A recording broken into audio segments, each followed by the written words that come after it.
Indian railway इतनी सारी विविधताओं से भरा हुआ है, इतने सारे डिफरेंसेस से भरा हुआ है। देश भर में लगभग 12-13 हज़ार ट्रेनें चलती हैं, 8,000 से ज़्यादा स्टेशनों में रोटेट होते हुए, और एवरीडे इतने लोगों को पैसेंजर्स के रूप में इधर से उधर पहुंचाती है जो कई देशों के पॉपुलेशन से भी ज़्यादा है। इतना माल्ड होती है कि क्या ही बोलूँ, मतलब उसका तो कोई हिसाब ही नहीं है। लेकिन आपने सोचा है कभी कि पूरे देश में 12-13 हज़ार ट्रेनें चलती हैं, तो क्या वो सभी प्रकार की ट्रेनें होती होंगी या एक जैसी ट्रेनें होती होंगी? डेफिनेटली बहुत सारी ट्रेनें हैं, बहुत सारे उसके टाइप्स हैं, और आज इस वीडियो में आपको मैं उन्हीं टाइप्स के बारे में बताने वाला हूं, जो कि लगभग 20 प्रकार की ट्रेनें हैं जो इंडिया में एट प्रेजेंट चल रही हैं। डिफरेंट पर्पसेस हैं, डिफरेंट टाइप के लोगों को लेके जाती हैं, और उनका डेफिनेटली किराया, उसकी सुविधाएं, ये सारी चीज़ें अलग अलग हैं। चलिए शुरू करते हैं। लगभग 20 प्रकार की ट्रेनें हैं, नाम बताऊंगा, थोड़े थोड़े उसके फंक्शंस बताऊंगा, और डेफिनेटली जब नाम आएगा और आप उसमें कभी ना कभी ट्रैवल किए होंगे तो आपको समझ में आ जाएगा कि क्या हैं वो ट्रेनें और क्या क्या उसमें स्पेशलिटीज़ हैं। चलिए शुरू करते हैं। सबसे पहली है राजधानी एक्सप्रेस। ये इंडिया की ऐसी ट्रेन है जो सबसे पहले एक लग्जरी सुविधाएं देती थी उन लोगों को जो अफोर्ड तो कर सकते हैं लेकिन उतना रेगुलरली नहीं रहते हैं, प्लेन वगैरह के लिए या फिर उससे ऊपर के लिए ट्रेन में ट्रैवल कर सकते हैं। राजधानी एक्सप्रेस टोटली एसी ट्रेन होती है। इसके टिकट्स में सारी इसकी सुख सुविधाएं यानी कि खाना पीना एवरीथिंग इंक्लूड रहता है, और ये बेसिकली स्टेट कैपिटल्स को नेशनल कैपिटल से जोड़ने के लिए शुरू की गई थी, लेकिन अभी फिलहाल ऐसा हाल है कि ये स्टेट कैपिटल से आसपास के बड़े शहरों को भी कनेक्ट कर लेती है राजधानी एक्सप्रेस। नेक्स्ट दूरंतो, दूर जिसका अंत हो, दूरंतो। ये ट्रेन लंबी दूरी की ट्रेनें हैं, डिफरेंट बड़े बड़े शहरों से चलती हैं। इनके स्टॉपेजेस जल्दी जल्दी नहीं होते हैं, ये कई कई घंटों तक लगातार चलती रहती हैं, और टाइम पे पहुंचना इनका मेन मोटिव रहता है।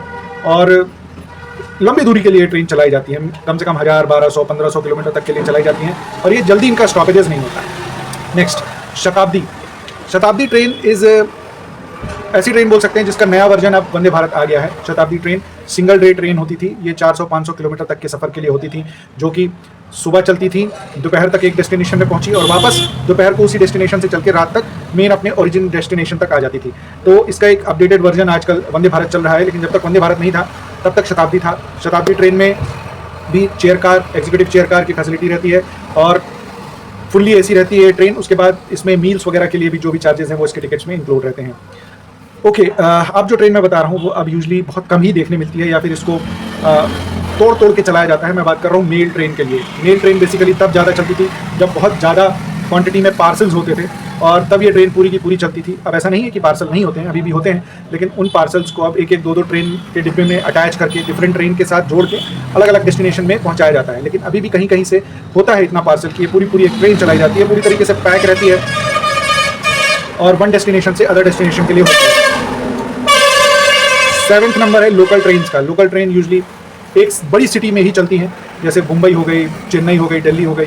इन स्टेशन में, इन बड़े बड़े शहरों में ही इतने स्टेशन होते हैं कि लोकल ट्रैवल करने के लिए ही ट्रेन की ज़रूरत होती है। मुंबई लोकल का आपने नाम सुना होगा, चेन्नई में चलती है, हैदराबाद में चलती है, दिल्ली वगैरह, कोलकाता वगैरह में चलती है। तो अब इनका एक अपग्रेडेड वर्जन मेट्रो भी आ चुका है, लेकिन अभी भी लोकल ट्रेन मुंबई वगैरह में लाइफ लाइन मानी जाती है।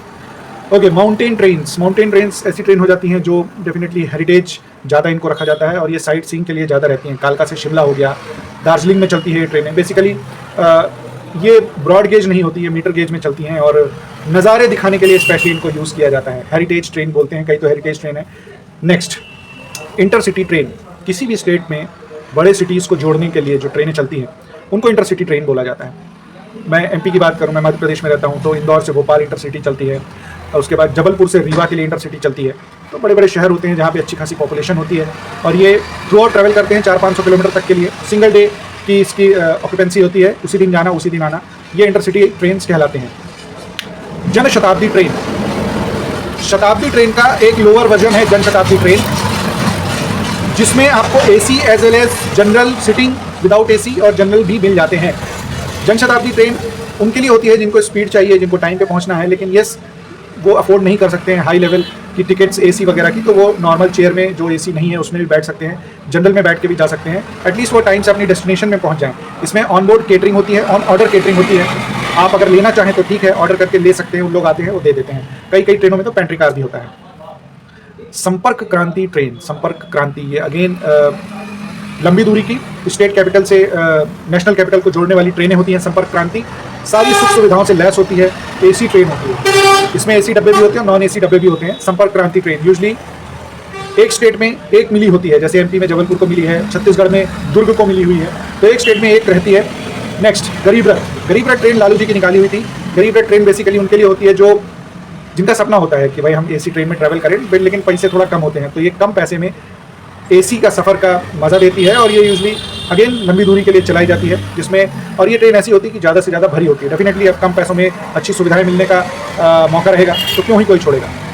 नेक्स्ट हमसफ़र एक्सप्रेस एक ऐसी ट्रेन थी, जब ये ट्रेन निकली है तो बिल्कुल धूम मचा दी थी इस ट्रेन ने, सारी सुविधाओं से लेते। इसमें डिस्प्ले है, इसमें कैमरा लगे हुए हैं, इसमें ऑनबोर्ड कैटरिंग है, इसमें पेंट्री कार्ड है, इसमें सारी सुख सुविधाएं हैं। लंबी दूरी की ट्रेन है, सबसे लंबी दूरी की ट्रेन अगरतला से बैंगलोर के लिए चलती है हमसफ़र एक्सप्रेस। 60-63 घंटे का इसका पूरा सफ़र रहता है। टोटल 30 स्टॉपेज, सोचिए 60 घंटे में 30 स्टॉपेज, मतलब एवरेज 2 घंटे में एक स्टॉप आएगा। तो ये लंबी दूरी की ट्रेन रहती है, सारी सुख सुविधाएं बड़ी साफ़ सुथरी, और इनके डब्बे भी अलग होते हैं, बड़े सजाए हुए चमकीले से होते हैं। नेक्स्ट वंदे भारत आजकल टॉप पे चल रही है। सारी ट्रेनों को रोक के और सारी ट्रेनों की फैसिलिटीज़ को इसमें डाल दिया गया है, और अब तो इसके अपग्रेडेड वर्जन भी आ रहे हैं, स्लीपर और 20 कोचेज़ वाली। तो वंदे भारत के बारे में ज़्यादा बताने जैसा है नहीं। गतिमान एक्सप्रेस ये ऐसी ट्रेन है जो अल्ट्रा फास्ट स्पीड के लिए 140-50 की स्पीड ले जाती है, और ये चलती है बेसिकली झांसी से दिल्ली के लिए। नॉर्मल ट्रेन जैसा रहता है, स्पीड काफ़ी है इसमें, और पेंट्री कार की भी व्यवस्था रहती है गतिमान एक्सप्रेस में। तेजस एक्सप्रेस इंडिया की सो कॉल्ड पहली प्राइवेट ट्रेन बोल सकते हैं, 2017 में चली थी, लेकिन ये सक्सेस उतना नहीं दिखा पा रही है। अभी तक कुल 4 ट्रेनें ही चल पा रही हैं, और इनको फ़ायदे में लाना तो दूर, चलाना भी थोड़ा सा घाटे का सौदा हो रहा है। IRCTC इसको मैनेज करता है।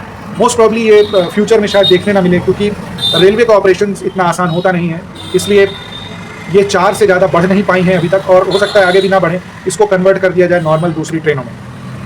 डबल डेकर ट्रेन अगेन एक बड़ी फैंटास्टिक सी ट्रेन होती है। बहुत पहले 70s 80s में कुछ ट्रेनें चली थी जो 2 तल्ले की होती थी, नीचे भी बैठा जा सकता था, ऊपर भी बैठा जा सकता था। जैसे सूरत से मुंबई के लिए राज्य रानी करके एक्सप्रेस थी, सो वो चलाई गई थी, और भी देश के अलग अलग एरियाज़ में भी चलाई गई थी। उनका एक अपग्रेडेड वर्जन करके टोटल AC बना दिया गया इस ट्रेन को, और उसको डबल डेकर ट्रेन बोला गया। हाई कैपेसिटी ट्रेन होती है, जस्ट डबल यात्री इसमें सफ़र कर पाते हैं, और देश के डेफिनेटली बड़े बड़े शहरों पे चलती है। AC ट्रेन है, तो डेफिनेटली इसको जब तक अच्छी खासी पब्लिक नहीं मिलेगी तो कौन ही इसको मैनेज कर पाएगा। अहमदाबाद से मुंबई इसका मेन है, जयपुर से दिल्ली इसका मेन रूट है, अच्छी खासी बन के चलती है, और ज़्यादा से ज़्यादा कैपेसिटी, यानी कि ज़्यादा से ज़्यादा यात्रियों को ले जाने की इसकी कैपेसिटी होती है। अब आ जाती है नॉर्मल सुपरफास्ट एक्सप्रेस में।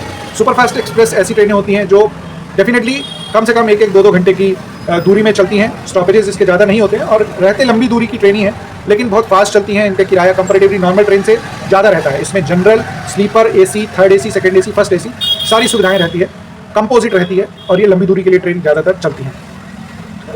19th हो गई जनरल पैसेंजर ट्रेनें, 100, 200, 300 किलोमीटर तक के लिए 4-5 घंटे का रास्ता, फिर उसी में वापस आ जाए। इसमें जनरल ट्रेन कंपार्टमेंट्स भी होते हैं, कोई स्लीपर नहीं होता, बैठने की सुविधा होती है, खड़े होकर पकड़ के चलने की सुविधा होती है। And the last is Vande Bharat metro, जो अभी तक भुज और अहमदाबाद के बीच में चली है। ये लोकल ट्रेन है, लेकिन ऑलमोस्ट पूरी AC ट्रेन है, जो कि आने वाले समय में बड़ी धूम मचाने वाली है। एक दिन पहले बिहार को 4 नमो भारत एग्जैक्टली है वो मेट्रो ट्रेन है, लोकल है लेकिन AC के साथ है।